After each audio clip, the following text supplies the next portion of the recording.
Mary K Thatcher with Syngenta, of course, with Farm Bureau formerly, is joining us. Many people say, "Well, what's that on your Syngenta?" So, there's always opportunities to go and find new roads. So, we're glad that you're still out there helping agriculture, kind of telling that story from maybe a different standpoint than the rank and file farmer can get to DC a lot. But I want to talk a little bit about the future of farm policy and the future of how this is going to work. I mean, we see now where we do have more turnover in Congress. People are only there a few years, especially in the House. They either go find something else, or the electorate says, hey, if you don't give me immediate results. So typically, we look at agriculture policy.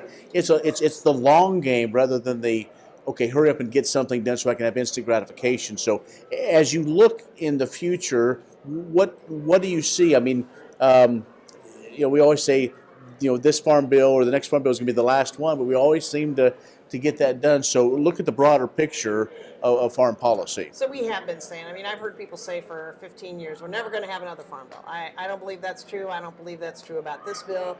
Do they get more difficult all the time? Absolutely. But I think, the big lesson with farm bills, and for that matter with almost anything ag policy, is we can't do it alone anymore. There was probably a time 30, 35 years ago, certainly longer than that you could. There was enough involvement, percentage of people involved in agriculture, and maybe even more importantly than that, there were people who, I visited my grandfather's farm every summer, or my best friend lived on a farm, and that's just no longer true.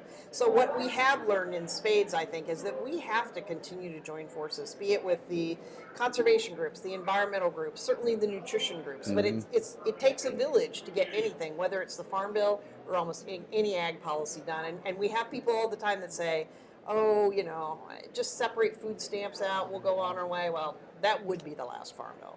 Well, and that's the thing, where you kind of went where I was wanting to go is it's beyond the simple fact of making a couple trips to D.C., wearing your cowboy boots and cowboy hat, which nothing wrong with that, but you have to bring in other partners because there is those other pieces that put any farm policy together. There's that from waters of the U.S. to biotechnology to everything.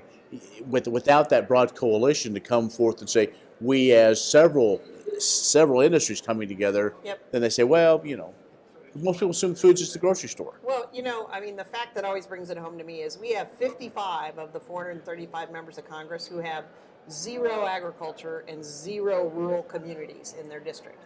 You're thinking about downtown Chicago and New York and L.A., those people, they don't know about agriculture. They do think milk comes from the grocery store. So we have got to continue to work with people who are important to those 55 members to get things done. Great. Mary Kay, always great to catch up with you, and I'm sure your friends in Kansas were great to see you, so appreciate it. Thanks. Mary Kay Thatcher with Syngenta has joined us from this time around.